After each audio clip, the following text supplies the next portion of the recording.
오래간만에 뵙죠. 네, 총회 잘 다녀왔고 오늘까지인데 오늘 사역에 있어서 어제 왔습니다. 우리 성장로님도 잘 다녀오셨고요. 감사하면서 장로님 수고하셨어요. 박수 한번 해주시고.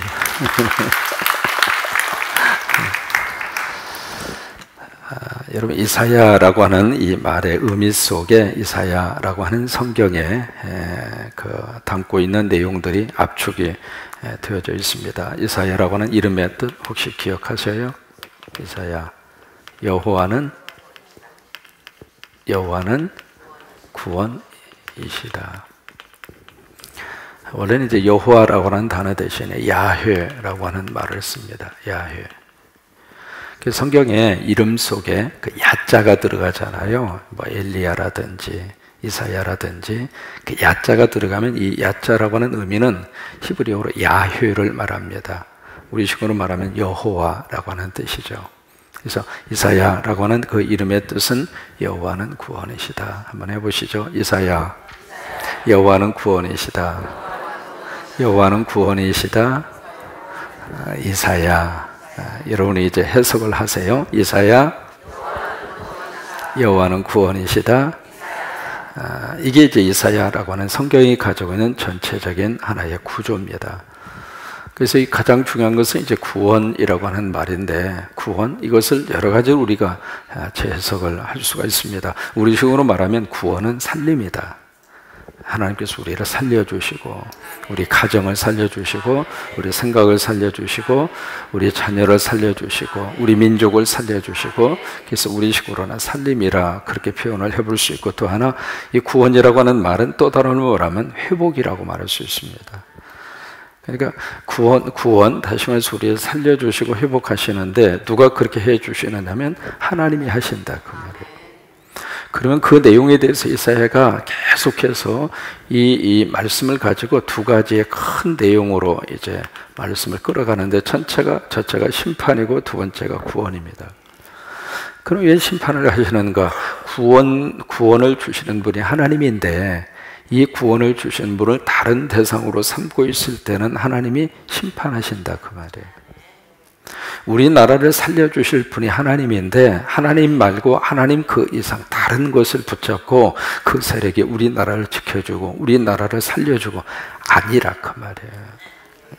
그러니까 이 구원의 대상을 여호와는 구원이시다라고 하는 가장 중요한 이 명제 앞에 이것을 붙잡고 살면 하나님이 우리를 구원하시는데, 그렇지 않고 다른 대상을 향하여 구원의 손길을 내밀고 있을 때에는 하나님이 심판하시겠다, 그 말이에요. 그 대상이 그 당시에 이스라엘 백성들에게 있어서는 아수르가 되겠고 바벨론이 되겠고 에돔이 되겠고 에서가 되겠고, 그 대상으로 성경이 계속해서 그런 내용들이 이사야 속에 나오고 있는 것이에요. 그러면서 하나님 말씀이 바로 구원은 나에게 있다. 여러분 중도 우리가 하나님 붙잡고 살면 살 수 있습니다. 힘든 일은 어디 가나 다 마찬가지입니다. 목회하면서 이제 그런 생각이 들어요. 교회가 커지면은 모든 것이 만족하리라. 절대 그렇지 않습니다. 큰 교회는 큰 교회대로 머리 빠질 일이 생기고, 작은 교회는 작은 교회대로 운영하라고 아주 힘들고, 그러니까 어쨌든 우리가 사는 세상 자체가 천국에서 사는 게 아니거든요. 우리는 다 예수 믿는 사람끼리 같이 지금 살고 있습니다만은 우리 모두가 다 지금 천사입니까? 대답은 하지 마세요. 그럼 다른 사람 말할 필요가 없거든요. 내 스스로만 들여다보더라도 하루를 살면서도 천당과 지옥을 얼마나 많이 왔다 갔다 합니까? 바로 로마서 7장이거든요. 그게 인간의 진정한 모습이라 그 말이에요. 그런 속에서 우리가 하루하루 살고 있어요. 그러니까 천국에서 살고 있는 게 아니기 때문에 어차피 우리가 사는 이 세상 자체는 문제도 많고 어려움도 많고, 나는 가만히 있어도요 갑자기 원인을 모를 그런 사건이 여기저기서 터질 수도 있고, 그게 세상이에요. 근데 그런 세상 속에서 정말 우리를 구원하고 도와주고 살릴 수 있는 분은 누구냐면 하나님이라 그 말이에요. 그러니까 이 메시지를 증거하는 성경이 이사야라고 하는 성경입니다. 근데 구조적으로도 전체가 66장이잖아요. 성경이 몇 권이에요? 여기만 대답해 보세요. 100점! 가브리엘의 성경 실력이 이 정도입니다. 전체가 66권인데 이사야 전체가 66장이잖아요. 근데 이 내용 자체도 39장, 27장 이 내용 자체도 아주 둘로 쫙 나누어져 있습니다. 또 하나 이사야라고 하는 이 성경은 신약 성경에서 가장 많이 인용한 구약의 성경 가운데 하나입니다. 신약 성경 속에 구약의 성경을 많이 인용을 하는데 가장 많이 인용한 것이 세 권이에요. 첫째가 시편이고 두 번째가 신명기고 세 번째가 이사야. 한번 해보실래요? 시편, 신명기, 이사야. 그 세 권의 성경이 신약 성경에서 가장 많이 인용이 됐는데 그 중에서도 가장 많이 인용된 성경이 이사야서예요. 이사야. 무슨 얘기냐면 그만큼 이 이사야라고 하는 이 성경이 담고 있는 내용이 복음적이다 그 말이에요. 복음적. 그 중에서도 이제 예수님이 이사야라고 하는 이 성경을 참 많이 인용을 해요. 그 중에 오늘 이제 본문에 예수님이 직접 인용한 내용이 이사야 35장 3절에서 4절, 5절에서 6절 그 내용이에요. 오늘 이 내용의 전체적인 주제는 바로 뭐냐면 34장까지 이사야 34장에서 무슨 말씀을 하시느냐면 에돔이 뭐가 되느냐면 광야가 될 것이다. 삭막하게 될 것이다. 황야라는 말이 있어요. 광야가 될 것이다. 거친 사막이 될 것이다. 광야가 될 것이고 사막이 될 것이다. 그게 이사야 34장입니다. 근데 이게 에돔이라고 하는 말은 그냥 단순히 에돔, 그 사해 밑에 있는 그 에돔, 그 나라만 말하고 있는 것이 아니라 이스라엘을 괴롭히고 있었던 모든 열방 나라들은 사막으로 바뀔 것이다. 하나님이 징계를 내려서 하나님이 심판하셔서 그들이 살고 있는 그 땅 자체가 완전히 이제는 짐승들의 짝을 이루면서 우글거리는 세상으로 바뀔 것이다. 그게 34장이거든요. 근데 35장으로 가면은 정반대가 나옵니다. 35장에서는 사막이 바로 물이 흐르는 뭐가 되느냐면 옥토가 될 것이다. 그러니까 34장에서는 사람이 살고 있었던 그 땅이 사막으로 변할 것이고 35장에서는 사막과 같은 땅이 참 기름진 옥토 같은 땅으로 바꿀 것이다. 그거예요.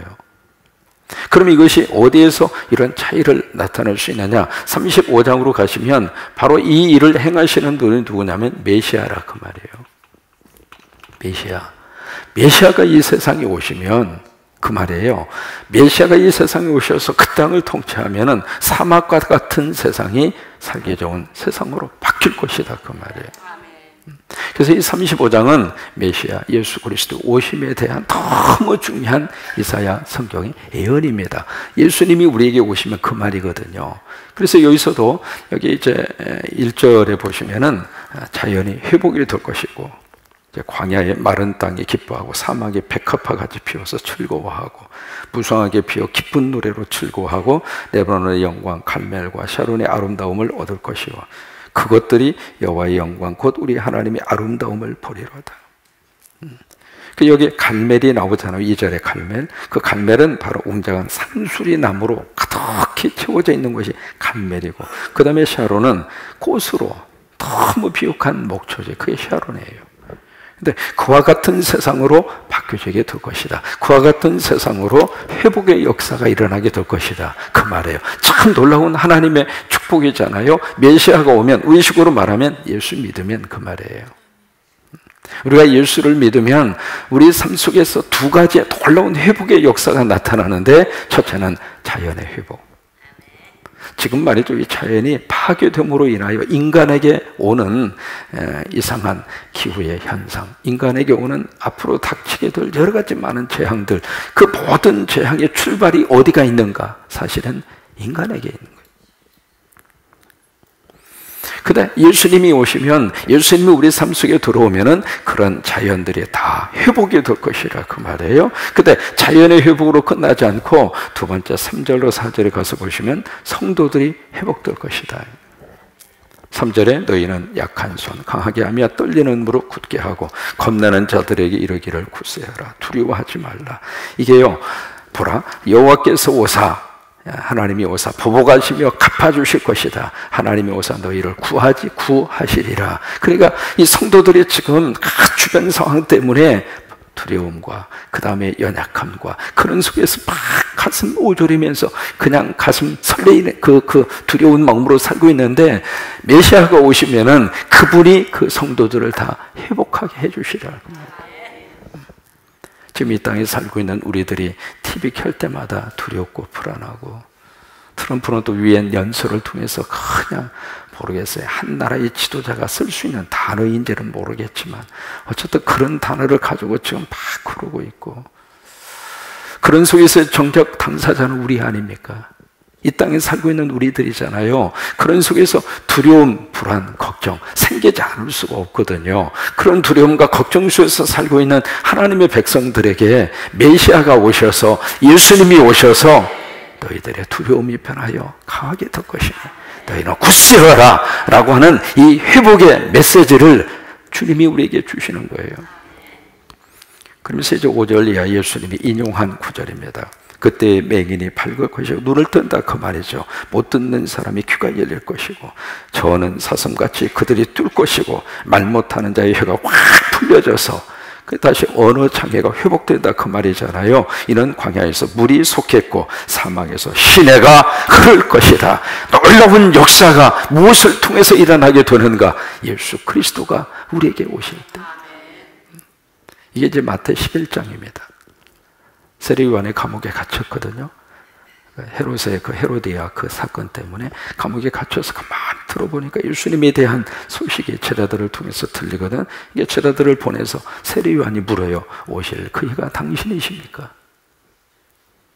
지금까지 계속해서 역사적으로 힘들고 고통스러울 때 하나님이 약속한 메시아 그분이 오시면, 우리도 마찬가지거든요. 예수님이 재림하시면 세상의 모든 문제를 해결할 수 있는 방법은 우리에게 없습니다. 이것 좀 막으면 저것 터지고, 저것 막으면 이것 터지고. 근데 그것을 해결할 수 있는 방법은 예수님이 다시 오셔야 돼요. 다시 오시는 방법밖에 없거든요. 그래야 예수님이 통치하셔야 세상의 나라가 평화로운 세상이 될 수 있고 걱정과 불안이 없어지게 될 터인데, 그런 의미에서 세례요한도 마찬가지예요. 오실 그 해가 당신이십니까? 아니면 우리가 다른 사람을 기다려야 하겠습니까? 그래도 예수님이 그렇게 이야기하세요. 가서 전해라. 너희가 듣고 본 대로 세례요한에게 말을 해라. 여러분, 복음은 보고 듣는 거예요. 한번 해보실까요? 복음은 보고 듣는 것이다. 그래서 믿음은 어디에서 나느냐면 들음에서 나는 거예요. 들어야 믿음이 생기는데, 근데 무엇을 들어야 되느냐면 하나님의 말씀을 들어야 믿음이 생겨요. 다른 것을 들어서는 믿음이 안 생겨요. 자꾸 여호와의 말씀을 들으면 내 속에서 하나님이 믿음을 주시거든요. 이 새벽에도 이사야 강해를 들을 때마다 하나님이 믿음을 주실 거예요. 그러면은 보게 된다 그 말이에요. 30배, 60배, 100배의 축복도 보게 될 것이고. 그래서 여기 5절과 6절의 말씀을 그 다음에 인용을 합니다. 너희가 가서 보고 들은 것을 세례요한에게 가서 이야기해라 하면서 마태 11장 5절에 보시면 6가지 케이스를 이야기해요. 그 중에 하나가 바로 뭐냐면 너희 눈먼 자들이 뜨게 될 것이고, 나병 환자가 깨끗함을 받을 것이고, 못 걷던 자들이 걷게 될 것이고, 그리고 듣지 못하던 자들이 듣게 될 것이고, 그리고 가난한 자들이 복음을 보게 되리라. 여섯 가지 이야기를 하시는데, 그 말씀을 하시면서 바로 무슨 말씀이냐면 예수 그리스도 메시아가 바로 이 땅에 와서 그런 사역을 지금 하고 있다 그 말이에요. 여러분, 예수님을 통한 그런 놀라운 은혜와 축복이 지금도 우리 삶 속에서 그대로 임하시게 되기를, 정말로 예수 믿고 다시 한번 우리 속에 희망이 생기시기를 바라고, 예수 믿고 내 인생이 사막과 같은 세상이지만 예수님의 은혜로 이것이 옥토로 변하고 간증으로 변하고 하나님의 축복으로 변하고 그런 역사가 임하기를 주의 이름으로 축원합니다. 미국에서 목회하는 목사님 가운데 정순덕 목사님이라고 계세요. 여자 목사님이세요. 이번에 이제 6.25 사변 동란 때 일남 용녀 유봉자로 태어나요. 어렸을 때보다 너무 힘들게, 뭐 그 시절에 거의 다 힘들었지만 유복자로 태어나니까 얼마나 더 힘들었겠어요. 근데 그 사람 별명이 재수 없는 애예요. 이름이, 별명이 아예 재수 없는 녀석이에요. 그래서 이제 오빠한테도 신나게 얻어 터지고, 그리고 고아원으로 점점 긍긍하고, 뭐 그냥 사는 것이 그렇게 힘들었다고 그래요. 근데 이번에 동두천에 가서 이렇게 사시다가 거기 있는 미군 군인하고 눈이 맞아서 동거를 했어요. 동거를 하고 그 미군의 도움을 받아서 이제 미국으로 딱 왔는데, 오자마자 이 미국 이 남편이 딴 여자하고 눈이 맞아서 도망가 버려요. 남자 여러분, 그러면 안 됩니다. 책임은 져야지. 그래서 그 낯선 미국 땅에 혼자 덜커당에 그렇게 남은 거예요. 남았으니까 얼마나 속이 터집니까? 의지할 데도 없고 말도 잘 되지 않고. 근데 그런 눈물과 어려움 속에서도 교회를 떠나지 않았어요. 참, 나 그게 중요하다고 생각해요. 이런 일 많이 저런 일 겪지만은 교회를 떠나면 어떻게 하나님을 등지면은 더 이상 희망이 없는데, 이분이 교회를 떠나지 않는 거예요. 교회를 떠나지 않고 막 울면서, 울 때가 교회밖에 어디가 있어요. 그러니까 와서 막 눈물로 막 울면서 막, 그러니까 음성이 이렇게 마음속으로 하나님이 주시는 음성 같은 음성이 딱 들리기를, 네 인생 지금까지 살아온 삶의 뒤안길을 바라보아라. 그 음성이 들리더래요. 그러니까 많이 지금까지 살아온 걸 생각해 보니까 상처 자국이야. 마음 편하게 웃으면서 살았던 기억이 하나도 없는 거예요. 하루하루 사는 것 자체가 너무 힘들었고 고달픈 삶이었고, 그래서 너무 마음이 아픈 거예요. 지나온 인생의 뒤안길을 보면서, 하나님, 이것도 저것도 이것도 다 마음의 상처로 남아 있습니다. 그래, 내가 네 마음을 안다. 그리고 그 다음에 하시는 말씀이, 그런데 너하고 얽혀져 있는 그 사람들을 용서할 수 있겠니? 그렇게 묻는 거예요. 내가 하나님, 내가 어떻게 용서합니까? 그래? 그럴 것이다. 그런데 네가 용서하려고 그러면은 내가 도와줄게. 그런 어떤 성령의 위로하심이 이렇게 있어서, 하나님이 도와주시면 내가 용서해 보도록 노력을 할게요. 그래서 그 용서가 말이 그렇지, 가장 쉬우면서도 가장 어려운 단어가 용서입니다. 여기서는 용서하고 싶은데 여기서는 뚜껑 열리고, 여기서는 용서하고 싶은데 여기서는 욱하고 올라오고, 그래요? 안 그래요? 가장 쉽게 말하면서도 가장 어려운 게 용서예요. 근데 내가 도와줄게. 그래서 그 말씀을 의지하고 막 기도하는데, 세상에 그 남편, 살았던 그 남편이 도망갔다가 심장마비로 쓰러져가지고 기어서 집으로 들어온 거예요. 여러분, 두 발로 씩씩하게 나가다가 네 발로 기어서 들어와. 그러니까 나가지 마세요. 나가면 자기만 손해야. 그러니까 부부싸움을 하더라도 집에서 해결해. 그냥 나 안 살아 하고 나가잖아요. 나가는 순간 그때부터 손해요. 서로 알려주세요. 그래서 이분이 심장마비가 걸려가지고 그냥 죽을 목숨으로 그렇게 기어서 들어왔는데, 그 순간에 하나님의 그 음성을 듣고 은혜가 충만하고, 그래서 그 남편은 막 기도한 거예요. 기도했는데 참 묘하게도 심장마비로 그렇게 심장저기로 이제 저기를 고쳐하던 그 병이 나은 거예요. 그래가지고 그 어느 정도 회복이 됐죠. 회복이 돼서 어느 정도 살다가 남편이 결국 질환으로 세상을 떠나요. 떠난 다음에 그 다음에 참 믿음 있는 신실한 또 미국 사람을 또 하나님이 만나게 하셔서 새롭게 출발하도록 그렇게 역사를 하셨어요. 참 그런 것 같아요. 사람이 짧은 인생을 사는데 이런저런 이런 일들이 막 얽혀지는 것 같아. 그러니까 우리가 남의 인생, 남의 집안을 들여다보면서 손가락질 하시면 안 돼요. 왜? 나도 그 대상이 될 수 있는 가능성을 항상 가지고 살아. 그러니까 남의 집안일에 대해서 막 이러쿵 저러쿵 이렇게 하지 마. 절대로 하지 마세요. 그런 거 아니에요. 그 사람이 가장 속상하고 그 사람의 아픈 사정은 본인 외에는 모르는 거예요. 제3자 입장에서 비춰지는 몇 가지만 가지고 막 그랬대야 저랬대야 저랬대야 이랬대야 그러지 마시라고요. 그런데 결국 그 사람이 정말 믿음 좋은 미국 남편을 다시 한번 만나가지고 둘이 같이 신학을 했어요. 신학을 해서 그분이 목사님이 되셨어요. 지금 인디애나폴리스라고 하는 거기에서 펠로우십이라고 하는 그 교회 부목사로, 남편은 원목이고 부인은 부목사예요. 부목사님이 돼가지고 사역을 지금 하고 있거든요. 하면서 그분이 그 이야기해요. 나는 하나님 만나서 너무 행복하다고. 그 하나님을 내가 만나는 사람들에게 증거하고 싶다고. 그래요.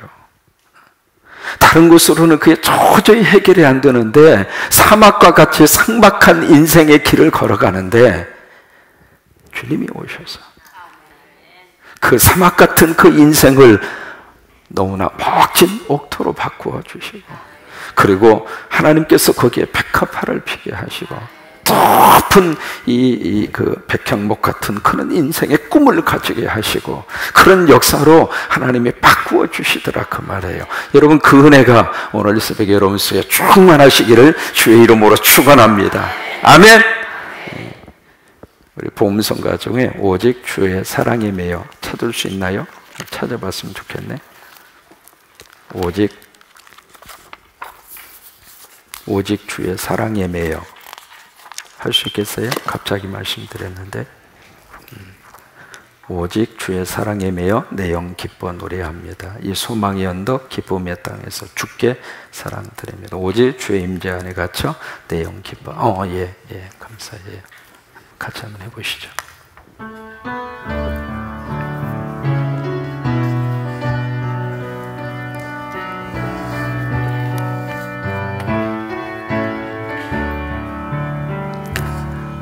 오직 주의 사랑에 매여 내 영 기뻐 노래합니다.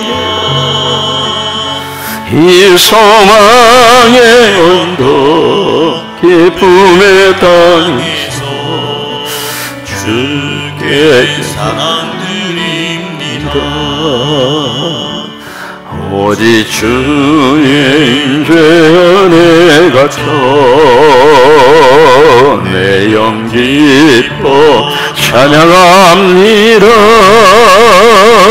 이 소명의 언덕 거룩한 땅에서 주께 경배드립니다. 주께서 주신 모든 은혜 나를 말할 수 없네. 내 영혼 즐거이 주 따르렵니다. 주께 내 삶 드립니다. 다시 한번 오직 주의 사랑에 매여 내 영 기뻐 노래합니다. 이 소망의 언덕 기쁨의 땅에서 주께 사랑드립니다. 오직 주의 임재 안에 갇혀 내 영을 기뻐 사랑합니다. 이 소명의 언덕 거룩한 땅에서 주께 경배드립니다. 두 손 들고 하실까요? 주께서 주신 모든 은혜 나는 말할 수 없네. 내 영혼 즐거이 주 따르렵니다. 주께서 주신 모든 은혜 주께서 주신 모든 은혜 나는 수 없네. 내 영혼 즐거이 주 따르렵니다. 주께 내 삶 드립니다.